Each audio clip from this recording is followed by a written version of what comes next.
Hello, so we're here at the Balmoral Hall for the CEO Forum 2024, organized by Business Day. And just around the hall here, I spotted the former central bank governor of Kenya. His name is Latrick Joroge, and hopefully we can have some insights as to the issues we are facing economically. And mind you, there's some similarities between Kenya and Nigeria, so I will push across some questions addressing some of these similarities here. Fantastic speech. What was the thought behind that, first off? I think it's a good opportunity for us as CEOs and practitioners in the business community to come together to talk about the challenges that we face and the solutions that we're deploying to tackle and meet those challenges. As I said, we live in very interesting times. Economically, we're facing perhaps the most difficult challenges for a very long time in our businesses from a macroeconomic standpoint. Inflation is at an all-time high. Interest rates are very high. So those challenges continue to be obstacles on the path of businesses. And so opportunities like this to discuss how we tackle those challenges and what businesses should be doing to become successful and to be sustainable in their practices is critical. So how are you doing today, sir? Thank you, Cora. I'm feeling great. All right, so quick one. It's a tough time economically, globally, and as a country, as a continent as well. What's your view on things? Thank you, Cora.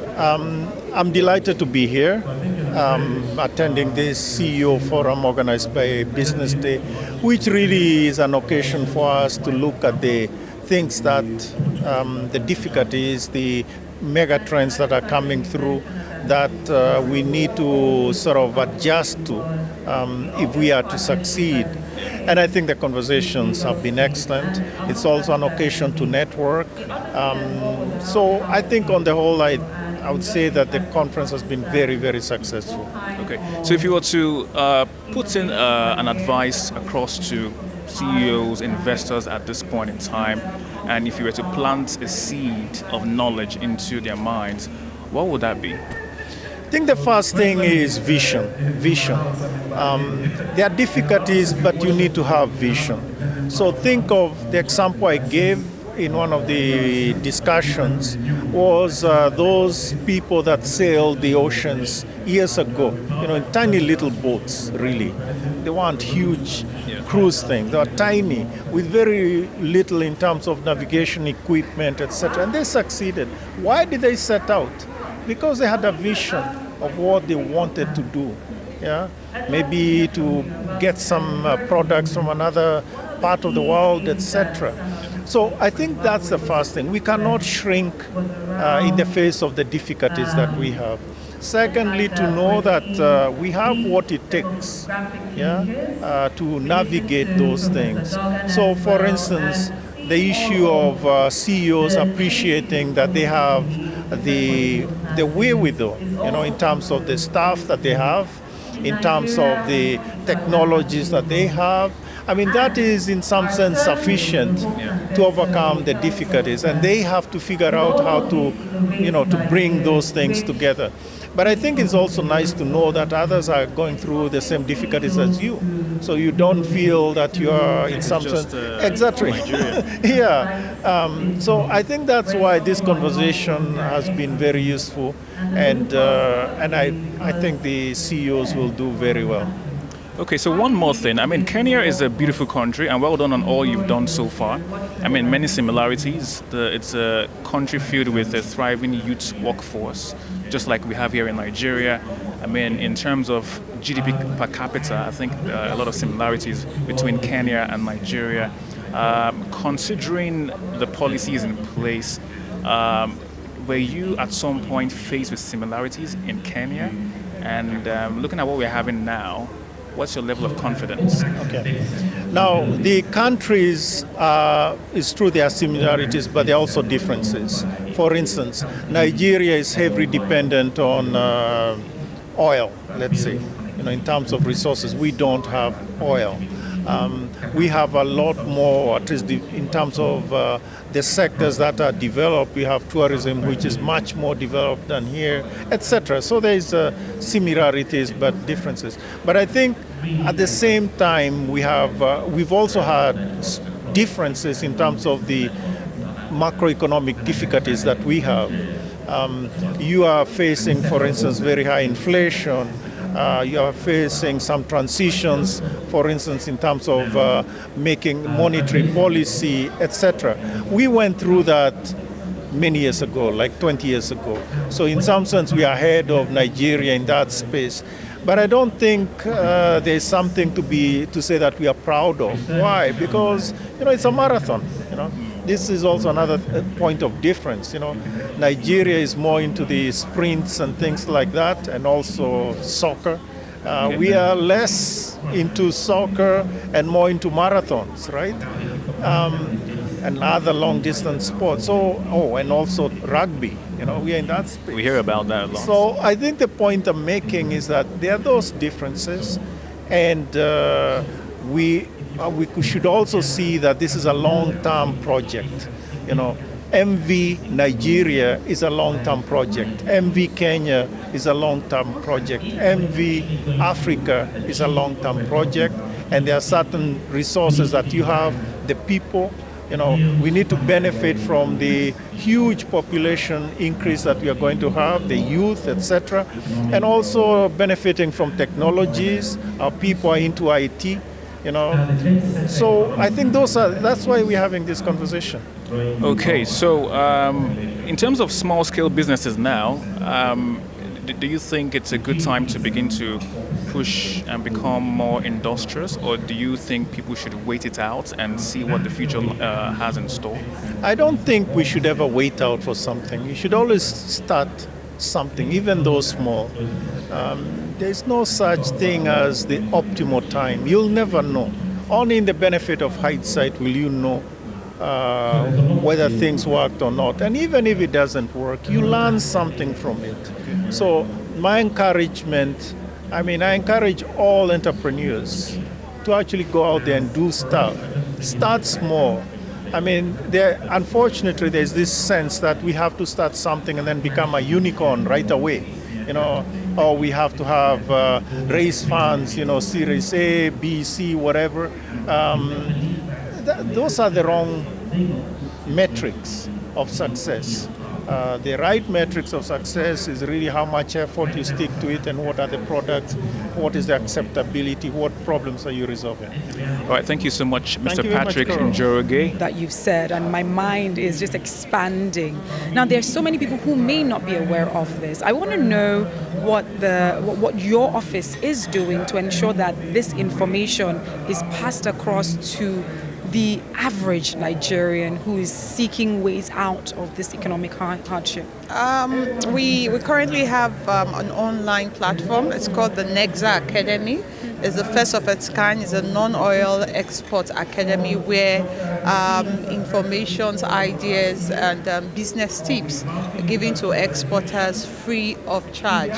And so all you need to do is to go on the www.nexa.com.ng or to Nexim Bank, and you have a direct link to that platform where you can get real-time market information and export information that would help either existing exporters or to-be exporters, navigate through hard times, tough times, and good times. Wow, thank you very much, man. Such a pleasure. And we'll be in Lagos very soon for our Exporter Enlightenment campaign. We're looking at sometime in August, and maybe we'd have to invite you. No, absolutely. To help share the information, because there's a whole lot of opportunities. And now we're looking at retail export.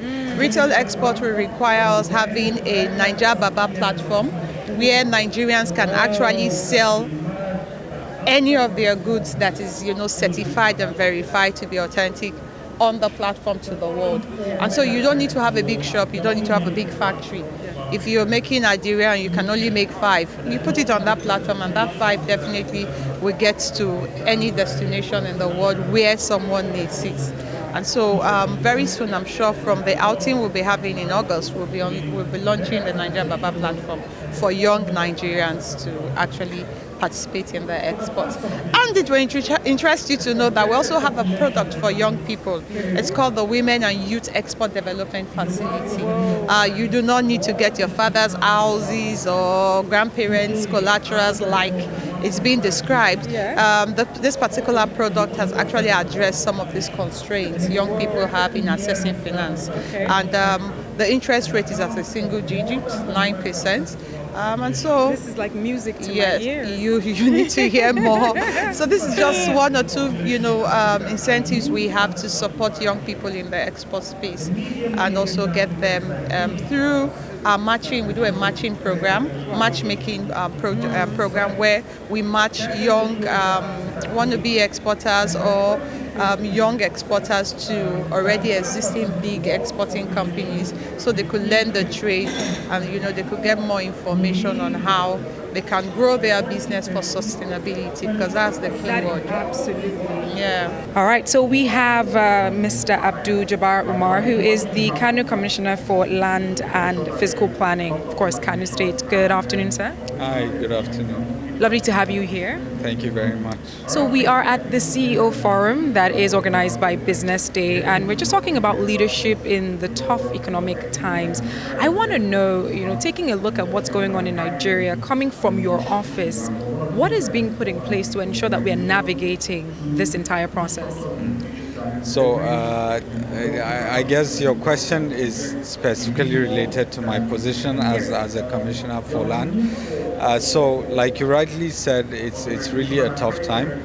Tough time specifically because nationally, we have an economic situation where we have finite resources, and especially for the subnationals, it is more so because more than ever before, you now have to rely on your comparative advantage. For us at the lands, what we've been trying to do is to really clean up the system. Introduce more technology and digitization within the system, whereby there's more transparency in land administration in Kano State, and we think that by having more transparency, it will open up Kano State to more business opportunities, such that direct investments come. They know, that there aren't more bottlenecks, or there aren't bottlenecks anymore within the land administration system, and that definitely, from history, sort of motivates companies and small and medium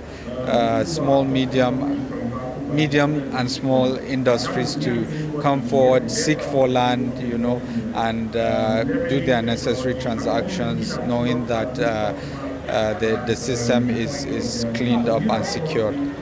All right. I want to know what you're also doing to ensure that the right information regarding this is being passed across, because it's beautiful, coming from your office, what you're doing, but how much of this information is being passed across for people to actually know this?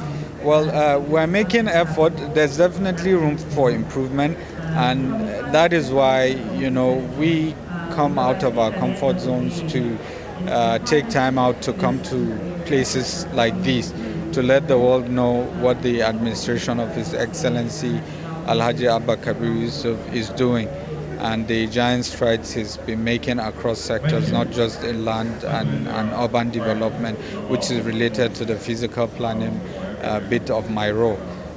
So definitely you'll hear more of us from now and going into the future.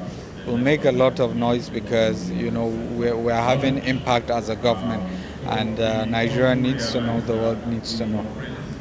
All right, like I did mention, we're at the CEO Forum, and I want for you to share, in your opinion, how you believe this could actually affect the economy at large, because we know the economy has different facets to it. You just rightfully put us through what your role and what your office is doing, but just in your opinion, what do you think this sort of event will do for our economy? Well, as you can see, the event brings in place divergent leaders from across sectors, and conversations need to keep going about the challenges we're facing, about the possible solutions, sifting from the experiences we have across sectors.